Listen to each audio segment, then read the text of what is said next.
नमस्कार, ये आकाशवाणी पटना है। अब आप संजीव कुमार वर्मा से प्रादेशिक समाचार सुनिए। पहले मुख्य समाचार। प्रधानमंत्री नरेंद्र मोदी ने छात्रों को स्वस्थ रहने के लिए पौष्टिक आहार लेने की सलाह दी। परीक्षा के दौरान दबाव और तनाव से निपटने के उपाय भी बताए। परीक्षा पे चर्चा के दौरान छात्रों के साथ बातचीत में प्रधानमंत्री ने समग्र विकास के लिए समय प्रबंधन और शिक्षा के महत्व पर जोर दिया। 26 फरवरी तक चलने वाले महाकुंभ के दौरान अब तक 44 करोड़ से अधिक श्रद्धालु त्रिवेणी संगम में स्नान कर चुके हैं। राष्ट्रपति द्रौपदी मुर्मू ने आज प्रयागराज के महाकुंभ में पवित्र डुबकी लगाई। और श्रद्धालुओं की भारी भीड़ को देखते हुए उत्तर प्रदेश ने बिहार से आने वाले भारी वाहनों के प्रवेश पर लगाई रोक। अब समाचार विस्तार से। प्रधानमंत्री नरेंद्र मोदी ने आज नई दिल्ली में परीक्षा पे चर्चा के 8वें संस्करण में विद्यार्थियों से बातचीत की। प्रधानमंत्री ने समग्र विकास पर बल देते हुए शिक्षा के महत्व का उल्लेख किया। आज जारी एक वीडियो में प्रधानमंत्री ने परीक्षा के दौरान तनाव और चिंता पर काबू पाने के उपायों के बारे में विद्यार्थियों से बातचीत की। बैट्समैन उस प्रेशर की परवाह नहीं करता। उसका पूरा ध्यान उस बॉल पे होता है। अगर आप भी इस प्रेशर को मन में न लेते हुए अपना ध्यान, आज मैंने इतना पढ़ना तय किया, ये अगर कर लेते हैं, आप आराम से उस प्रेशर में से भी अपने आप को दिखा सकते। प्रधानमंत्री मोदी ने पोषण और आरोग्य के महत्व का भी उल्लेख किया। उन्होंने विद्यार्थियों को स्वस्थ रहने के लिए मोटे अनाज और सब्जियां खाने की सलाह दी। उन्होंने कहा कि नींद पोषण पर निर्भर है। पोषण में शरीर के वेलनेस के लिए, फिटनेस के लिए नींद का बहुत महत्व है। और इन दिनों तो पूरा मेडिकल साइंस इस बात पर केंद्रित हो रहा है कि जो पेशेंट आता है उसकी नींद कैसी है, कितने घंटे सोता है। ये सारे सवालों की बहुत गहराई से अध्ययन कर रहे हैं। प्रधानमंत्री ने छात्रों को परीक्षा के दबाव से तनाव मुक्त होकर तैयारी करने और खुद को चुनौती देते रहने की सलाह दी। प्रधानमंत्री ने विद्यार्थियों से बातचीत की। से चाहूंगा कि आप हमारा मार्गदर्शन करें कि हम कैसे टेक्नोलॉजी का सदुपयोग कर सकते हैं। आप उस युग में बड़े हो रहे हैं जिस युग में इतनी बड़ी मात्रा में टेक्नोलॉजी का फैलाव है, प्रभाव है और उपयोग है। और इसलिए टेक्नोलॉजी से भागने की जरूरत नहीं है। लेकिन आपको तय करना होगा कि क्या मैं रील देखता रहता हूँ, क्या उसी में समय जाता है क्या मेरा, या मुझे इस चीज में रुचि है तो उसकी बारीकियों में जाऊँ, उसके एनालिसिस में जाऊँ, तो टेक्नोलॉजी एक ताकत बनेगी। मेरा नाम आकांक्षा है और मैं केरला से आई हूँ। इतनी बढ़िया हिंदी कैसे? क्योंकि मेरे को हिंदी बहुत अच्छी लगती है। पहले एक पोएम सुनानी पड़ेगी। इतना शोर है इन बाजारों में, इतना शोर है इन गलियों में, क्यों तो अपनी कलम लेकर बैठा है फिर एक गजल लिखने। फिर उस किताब के पन्नों पर तो लिखना क्या चाहता है, ऐसा क्या है तेरे मन में। सवालों भरे तेरे मन में एक शाही शायद जवाब लिख रही है। फिर क्यों तू आसमान देखता है, ऐसा क्या है इन सितारों में, ऐसा क्या है तेरे मन में। वाह वाह वाह। परीक्षा पे चर्चा के इस संस्करण में प्रधानमंत्री से सीधे संवाद करने के लिए सभी राज्यों और केंद्र शासित प्रदेशों के लगभग 36 विद्यार्थियों का चयन किया गया था। पटना, शेखपुरा, बेगूसराय, वैशाली, नालंदा सहित कई जिलों में परीक्षा पे चर्चा कार्यक्रम को बच्चों को दिखाया गया। पीएम श्री केंद्रीय विद्यालय बेली रोड पटना सहित कई विद्यालयों में बच्चों ने बड़े स्क्रीन पर पूरा कार्यक्रम देखा। स्कूली बच्चों ने आकाशवाणी समाचार से कहा कि जीवन की चुनौतियों से निपटने के लिए क्या किया जा सकता है, इसका मूल मंत्र मिला। मेरा नाम सफेदा कुमारी, मैं कक्षा 9वीं की छात्र हूँ। मैं पीएम श्री केंद्रीय विद्यालय बेली रोड नंबर 2 में पढ़ती हूँ। माननीय प्रधानमंत्री जी का जो परीक्षा पर चर्चा है वो हमारे लिए बहुत जरूरी है और ये हमारे जो टेंशन और जो हमारे अंदर प्रेशर होता है उसको बहुत कम करता है। क्लास 9 थे, पीएम श्री केंद्रीय विद्यालय सोनपुर। हमको सबसे अच्छा चीज ये लगा सेल्फ मोटिवेशन। और सेल्फ मोटिवेशन में वो बताया कि कभी भी किसी और से अपने आप को कंपेयर नहीं करना चाहिए। इधर पीएम श्री केंद्रीय विद्यालय पटना के वाइस प्रिंसिपल राजीव रंजन सिंह ने कहा कि प्रधानमंत्री के शब्द बच्चों के लिए बहुत प्रेरक थे। प्रधानमंत्री जी ने जो बातें बताई उसमें से कई पर केंद्रीय विद्यालय पहले से ही अमल कर रहा है।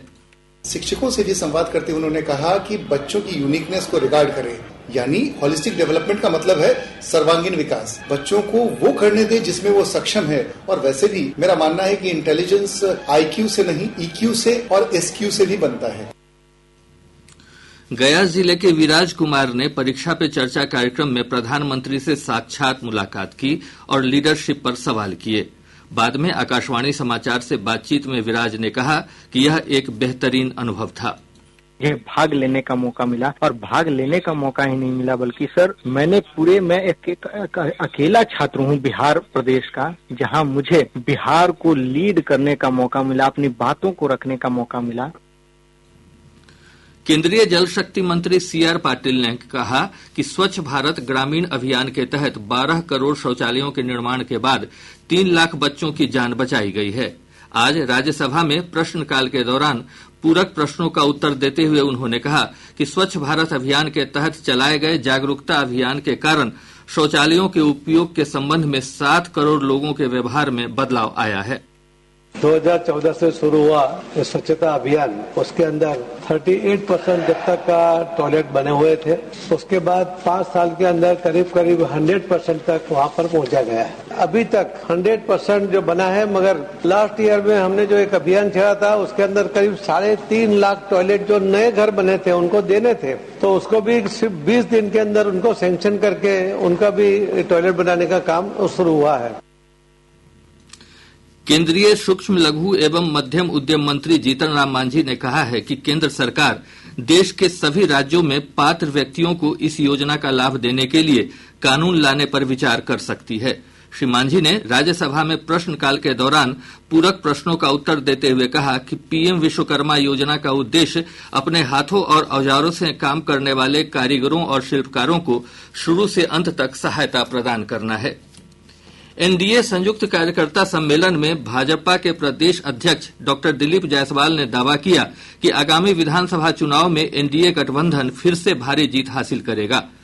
हाजीपुर के अक्षयवट स्टेडियम में आयोजित कार्यक्रम को संबोधित करते हुए उन्होंने कहा कि NDA ने हरियाणा और महाराष्ट्र के बाद दिल्ली विधानसभा जीतकर यह साबित कर दिया है कि जनता के दिल में किस प्रकार प्रधानमंत्री नरेंद्र मोदी के प्रति विश्वास है। प्रादेशिक समाचार आप आकाशवाणी पटना से सुन रहे हैं। ताजा समाचारों के लिए आप हमारे X हैंडल AIR_News_पटना पर जा सकते हैं। और अब खबरें महाकुंभ से।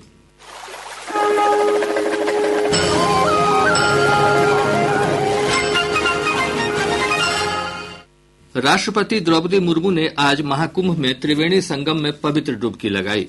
उन्होंने गंगा, यमुना और सरस्वती नदी के संगम पर पूजा अर्चना की। उनके साथ उत्तर प्रदेश की राज्यपाल आनंदीबेन पटेल और मुख्यमंत्री योगी आदित्यनाथ भी मौजूद थे। राष्ट्रपति ने सोशल मीडिया पोस्ट में कहा कि महाकुंभ मानवता को एकता और आध्यात्मिकता का संदेश देता है।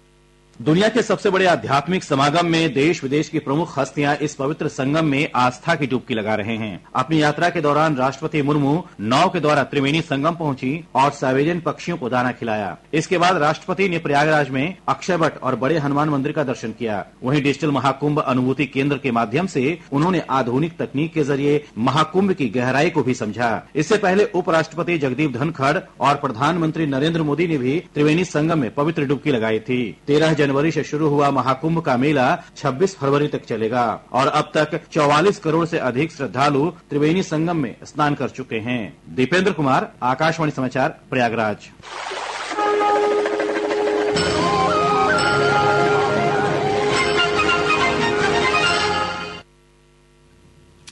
रेल मंत्री अश्विनी वैष्णव ने आज माघी पूर्णिमा स्नान के पहले प्रयागराज रेलवे स्टेशन के प्रबंधन का निरीक्षण किया।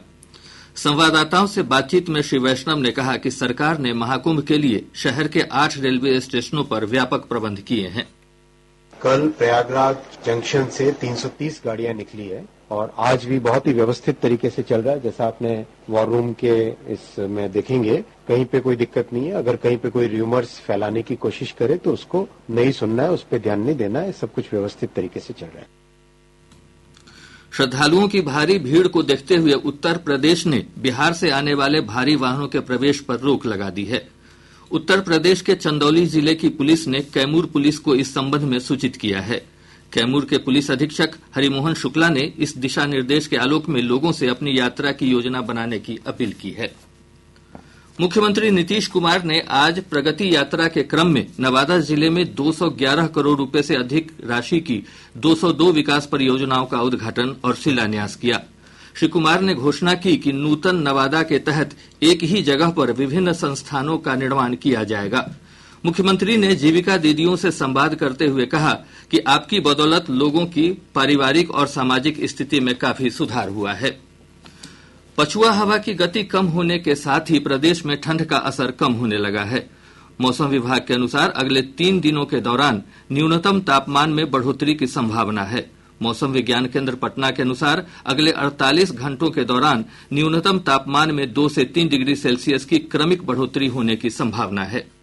अगले 24 से 48 घंटों के दौरान मौसम शुष्क बना रहेगा। अगले 2 दिनों के दौरान राज्य के उत्तरी भागों के 1-2 स्थानों पर सुबह के समय हल्के से मध्यम स्तर का कुहासा छाए रहने की संभावना है।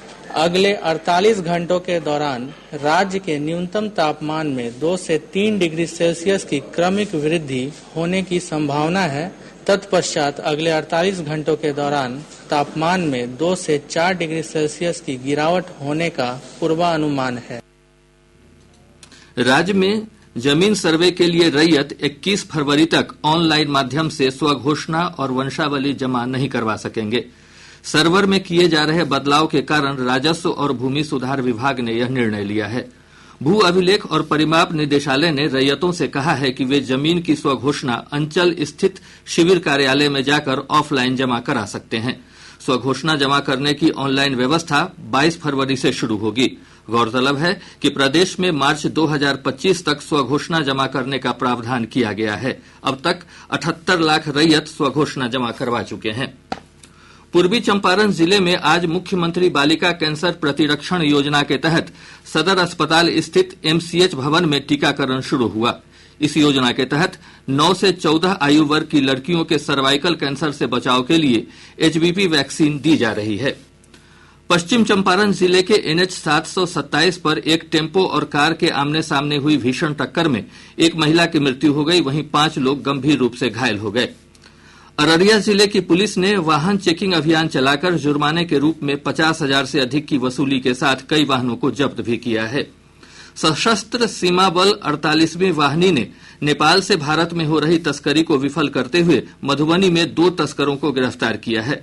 तस्करों से भारी मात्रा में शराब, वाहन एवं मोबाइल फोन जब्त किया गया है। और अब अंत में मुख्य समाचार एक बार फिर। प्रधानमंत्री नरेंद्र मोदी ने छात्रों को स्वस्थ रहने के लिए पौष्टिक आहार लेने की सलाह दी। परीक्षा के दौरान दबाव और तनाव से निपटने के उपाय भी बताए। परीक्षा पे चर्चा के दौरान छात्रों के साथ बातचीत में प्रधानमंत्री ने समग्र विकास के लिए समय प्रबंधन और शिक्षा के महत्व पर जोर दिया। 26 फरवरी तक चलने वाले महाकुंभ के दौरान अब तक 44 करोड़ से अधिक श्रद्धालु त्रिवेणी संगम में स्नान कर चुके हैं। राष्ट्रपति द्रौपदी मुर्मू ने आज प्रयागराज के महाकुंभ में पवित्र डुबकी लगाई।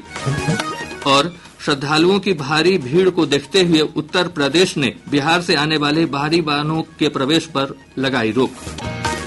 इसके साथ ही आकाशवाणी पटना से प्रसारित प्रादेशिक समाचार का यह अंक समाप्त हुआ।